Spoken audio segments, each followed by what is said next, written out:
Sir good evening sir. Good evening sir, how are you? Sir fine sir fine. Sir ನನಗೆ ಈ NLP ಅನ್ನೋದು ಹೊಸ subject sir. Actually ನಾನು ಮೊದಲೆಲ್ಲಿ ಕೇಳಲಿಲ್ಲ ಈ ವಿಷಯದ ಬಗ್ಗೆ. ಮೊದಲನೇದಾಗಿ ಇದು ಹೊಸ ವಿಷಯ ಆಗಿರೋದ್ರಿಂದ ಸ್ವಲ್ಪ ಇನ್ನೂ ನಾನು ತಿಳ್ಕೊಬೇಕು ಅನ್ನೋ ಆಸೆ ಇದೆ ಸರ್. ಆಮೇಲೆ ನನಗೆ ಏನಂದ್ರೆ ಈಗ ನನಗೇನು ಈ ಮೊದಲೇ ಇದ್ರ ಕೇಳಪಟ್ಟಂಗೆ ಇದು ಮೆಂಟಲ್ ಸ್ಟೆಬಿಲಿಟಿ ಬಗ್ಗೆ ಇರೋ ಒಂದು ಟಾಪಿಕ್ ಅನಿಸ್ತಾ ಇದೆ. ಸೊ ಇದರಲ್ಲಿ ಏನ್ NLP ಏನ್ ಬಗ್ಗೆ ಏನ್ ಹೇಳಿದ್ರೆ ತುಂಬಾ ಯೂಸ್ಫುಲ್ ಆಗ್ಬೋದು ಅಂತ ನಾನು ತಿಳ್ಕೊಂಡಿದ್ದೀನಿ.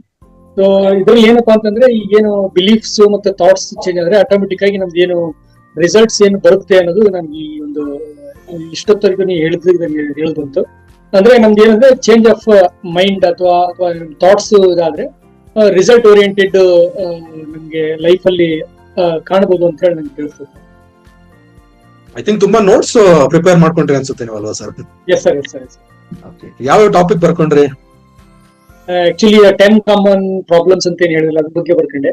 ಆಮೇಲೆ ಮೆಂಟಲ್ ಸ್ಟೆಬಿಲಿಟಿ ಬಗ್ಗೆ ಬರ್ಕೊಂಡೆ ಸರ್. ಆಮೇಲೆ ಇಂಟ್ರೊಡಕ್ಷನ್ ಹೇಳಿದ್ರೆ 1970 ಏನದು ಪ್ರಾರಂಭ ಆಯ್ತು, ಹೇಗೆ NLP ಪ್ರೋಗ್ರಾಮ್ ಸ್ಟಾರ್ಟ್ ಆಯ್ತು ಅನ್ನೋದ್ರ ಬಗ್ಗೆ ಬ್ರೀಫ್ ಆಗಿ ಹೇಳಿದ್ರು ಸರ್, ಅದ್ರ ಬಗ್ಗೆ. ಸೊ ಮತ್ತೆ ನೆಕ್ಸ್ಟ್ ಮೈಂಡ್ ಮತ್ತೆ ಬ್ರೈನ್. ನನ್ನ ಏನ್ ತಿಳ್ಕೊಂಡ್ರೆ ಮೈಂಡ್ ಅನ್ನೋದೇನಂದ್ರೆ ಅಬ್ಸ್ಟ್ರಾಕ್ಟ್ ಸರ್.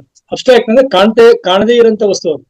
ಈಗ ಬ್ರೈನ್ ಅಂದ್ರೆ ನೀವು ಹೇಳಿದಾಗೆ ಕಾಣಬಹುದು ಅಥವಾ ಟಚ್ ಮಾಡಬಹುದು. ಮೈಂಡ್ ಅನ್ನೋದೇ ಟಚ್ ಮಾಡಕ್ ಆಗಲ್ಲ, ಅಬ್ಸ್ಟ್ರಾಕ್ಟ್, ಅಸದೃಶ್ಯ ಅಂತ ಹೇಳ್ಬಿಟ್ಟು ನಾನು ತಿಳ್ಕೊಂಡಿದ್ದೆ ಸರ್. ಅದ್ರ ಬಗ್ಗೆ ಪ್ಯಾಟರ್ನ್ ಬಗ್ಗೆ ಹೇಳಿದ್ರಿ. ಅಂದ್ರೆ ಈಗ ಏನಂತಂದ್ರೆ ಈಗ ಆಲೋಚನೆಗಳು ಹೇಗೆ ಇರ್ತವೆ ಅಂತಂದ್ರೆ ಏನಂದ್ರೆ ರೂಟ್ಸ್ ಬಗ್ಗೆ ನೀವು ಹೇಳಿದಾಗ ರೂಟ್ಸ್ ಅನ್ನ ನೀವು ಯಾವ ತರನಾಗಿ ಇದನ್ನ ಮಾಡ್ತೀರಿ ಅದೇ ತರನಾಗಿ ನಿರೀಕ್ಷೆ ಮಾಡಬಹುದು. ಅಂದ್ರೆ ಈಗ ಯಾವ್ದೋ ಒಂದು ಮಾವಿನ ಹಣ್ಣಿಂದು ಬೀಜ ಬಿತ್ತಿ ನಾವು ಬೇರೆ ಹಣ್ಣನ್ನ ಪಡಿಲಿಕ್ಕೆ ಆಗೋದಿಲ್ಲ. ಯಾವ ತರನಾಗಿ ರೂಟ್ಸ್ ಅಲ್ಲಿ ನೀವು ಇದು ಮಾಡಿರ್ತೀರಿ ಅದೇ ತರನಾಗಿ ರಿಸಲ್ಟ್ ಬರುತ್ತೆ ಅಂತ ತಿಳ್ಕೊಂಡಿ ಸರ್. ಆಮೇಲೆ ಕರೆಂಟ್ ಸ್ಟೇಟ್ ಮತ್ತೆ ಡಿಸರ್ವಿಂಗ್ ಸ್ಟೇಟ್ ಬಗ್ಗೆ ಹೇಳಿ ಸರ್, ಅದು ತುಂಬಾ ಚೆನ್ನಾಗಿ ಅರ್ಥ ಆಯ್ತು. ಇಷ್ಟು ಇಲ್ಲಿವರೆಗೂ ತಿಳಿಸಿ ಸರ್. Fine, thank you.